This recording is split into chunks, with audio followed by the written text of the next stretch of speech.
அஸ்ஸலாமு அலைக்கும். Welcome to FM சமையல். இன்றைக்கி கல்யாண வீட்டு பாயசம் செய்ய போகிறேன். அட்டகாசமாக இருக்கும்.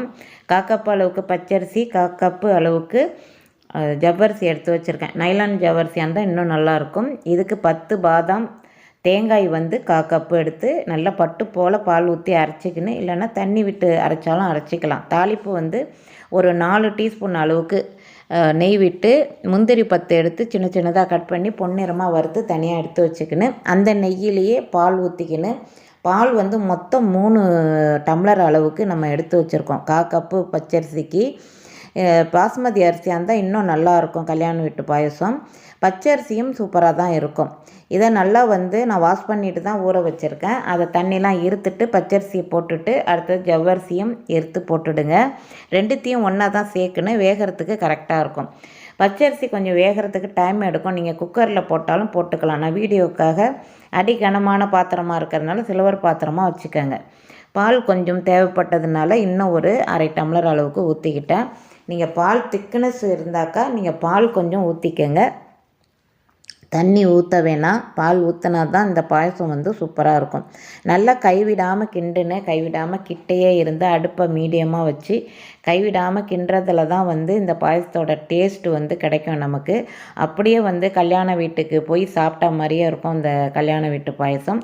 கொஞ்சமாக நீங்கள் என்ன பண்ணுங்கள், ஓட்ஸ் இருக்குது இல்லையா, அது 2 டீஸ்பூன் அளவுக்கு போட்டுக்கோங்க. சூப்பராக இருக்கும். நீங்கள் அப்படி விருப்பம் இல்லைன்னா போட்டுக்க வேணாம். விருப்பம் இருந்தால் போட்டுக்கோங்க. இப்போ அரைச்சி பேஸ்ட் இருக்கு இல்லையா, பாதாம் பருப்பும் தேங்காயும் ஒன்றா பேஸ்ட்டாக பால் ஊற்றி அரைச்சி வச்சுருக்கேன்.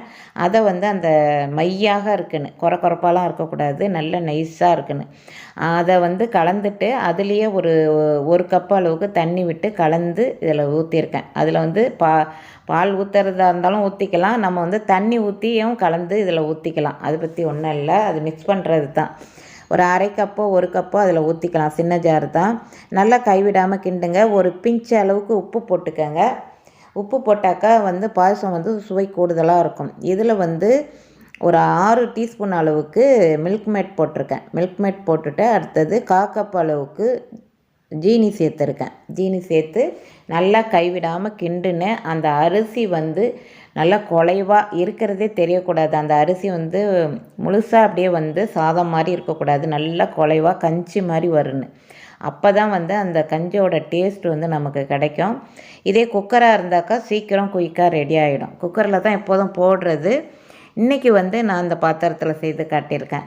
லாஸ்ட்டாக ஏலக்காய் தூள் 1/2 டீஸ்பூன் போட்டு நல்லா கொதி வந்துடும். கைவிடாமல் கிண்டி அடுப்பை ஆஃப் பண்ண வேண்டியது தான். இதுக்கு மேலே முந்திரி, பிஸ்தா நம்ம விருப்பம்தான். நட்ஸு என்னவோ, பாதாம் இருந்தால் கூட வறுத்து போட்டுக்கலாம். மேலே கஞ்சிலாம் நம்ம அந்த பாயசம்லாம் காய்ச்சிட்டு, நாங்கள் இது கல்யாண வீட்டை கஞ்சிம்போம், அதனால் கஞ்சின்னு வருது.